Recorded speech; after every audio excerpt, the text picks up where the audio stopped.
Hello and welcome to my channel. Say hi to a happy day.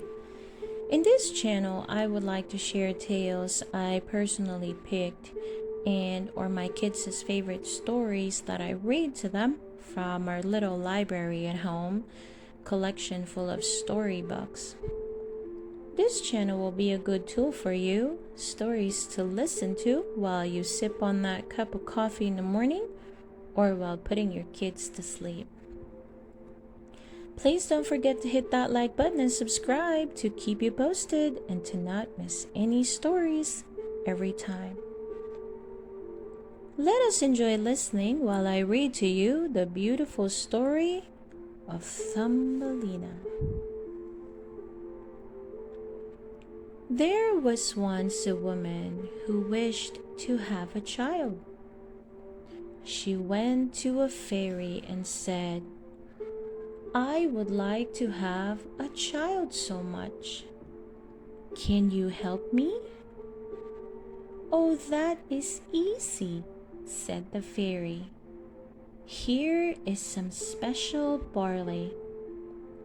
Put it into a flower pot and see what happens."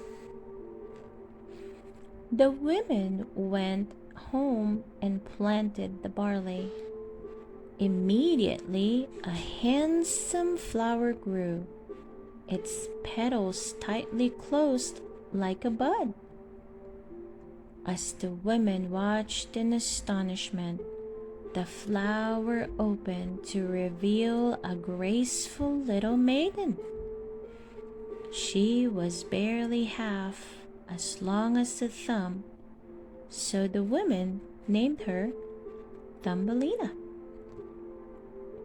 Her bed was a walnut shell with a violet petal mattress and a rose petal quilt.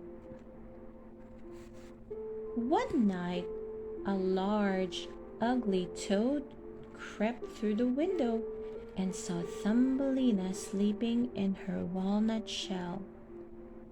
"What a pretty little wife for my son," said the toad, and she took the shell to the stream where she lived with her son. "We will put her on a water lily leaf in the middle of the stream so she won't escape," said the toad to her son. When Thumbelina woke the next morning, she began to cry, for she did not know where she was or how to get home.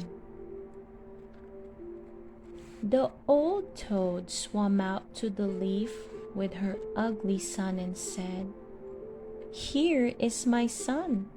He will be your husband." Then they left Thumbelina alone on the water lily leaf, where she sat and wept. She could not bear to think of life with the ugly toad. The fish in the stream felt sorry that Thumbelina should have to live with the ugly toads, so they surrounded the stalk of the leaf and gnawed it through. The water lily leaf floated down the stream, carrying Thumbelina to faraway lands. Thumbelina was glad, for the toad could not reach her now. She lived by the river, and the birds sweetly sang to her. Summer and autumn passed, and then came the long, cold winter. The birds who had sang to her flew away, and the trees and flowers withered. She was dreadfully cold, for her clothes were torn. It began to snow, and she shivered with cold and hunger. One day, while searching for food, Thumbelina came to the cottage of a field mouse. She knocked on the door. "You poor little creature," said the field mouse when she saw the starving girl. "Come in and share my dinner."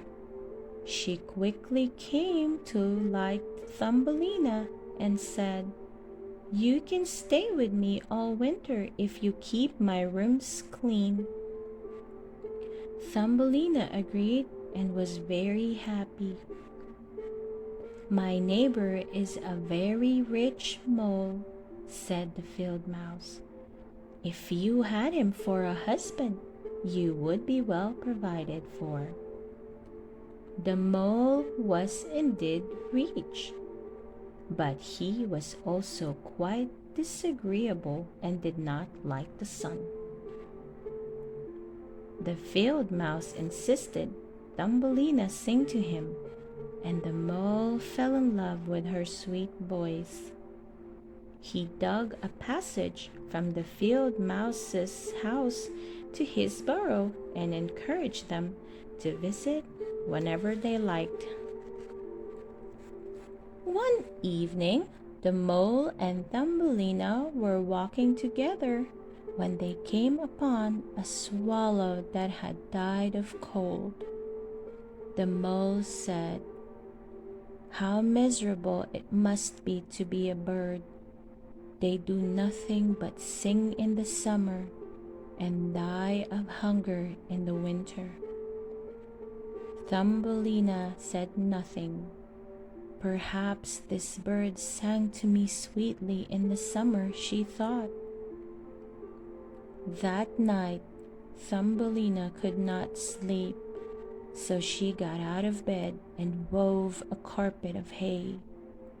She carried it to the bird and spread it over him so that he might lie warmly in the cold earth. "Farewell, pretty bird," she said. Thumbelina laid her head on the bird's breast and was surprised when his heart went thump thump. He was not dead, only numb from the cold, and the warm carpet had restored him to life. The next morning, Thumbelina stole out to see him. He was very weak and could barely open an eye to look at her. "Stay in your warm bed and I will take care of you," she said. With much care and love, Thumbelina nursed him in secret for the whole winter. When spring came, the swallow bade farewell to Thumbelina. He asked if she would like to go with him, but Thumbelina knew it would make the field house very sad if she left her, and said, "No, I cannot." "Farewell then, little maiden," said the swallow, and he flew out into the sunshine. Soon afterwards, the field mouse took Thumbelina aside and said, "You are going to be married to the mole as soon as summer is over." Thumbelina wept at the thought. Every morning and evening she crept out to see the blue sky. She wished to see her dear swallow again, but he had flown far away. The day approached when the mole was to take Thumbelina away to live with him. She went to say goodbye to the sun. "Farewell, bright sun," she cried, curling her arm around a red flower. "Greet the swallow for me if you should see him again." Suddenly she heard a loud tweet-tweet from above. She looked up and saw the swallow. "Winter is coming," he said. "Now will you fly with me to warmer lands?" "I will," said Thumbelina, and she climbed onto the bird's back.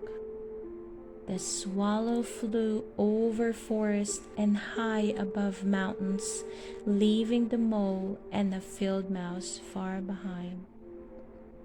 At last they came to a blue lake. Beside it, surrounded by flowers, stood a palace of white marble.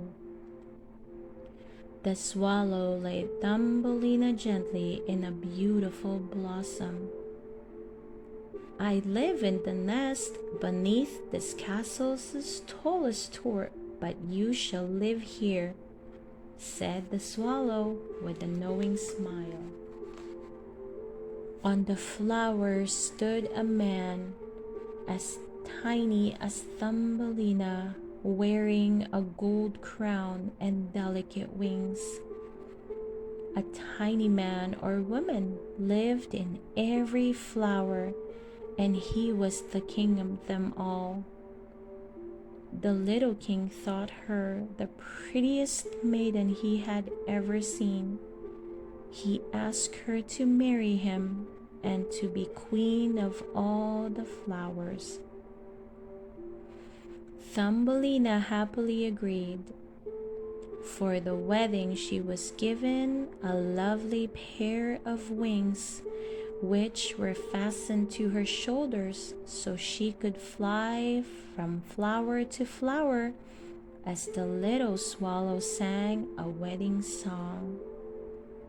"Farewell, farewell," said the swallow when it was time to return to the forest for summer.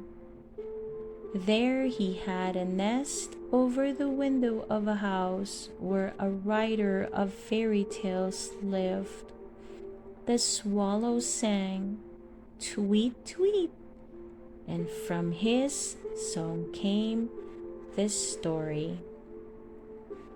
The end. I hope you enjoyed the story of Thumbelina. Again, please don't forget to hit that like button and subscribe to enjoy reading and listening to more of our favorite tales and stories. See you soon!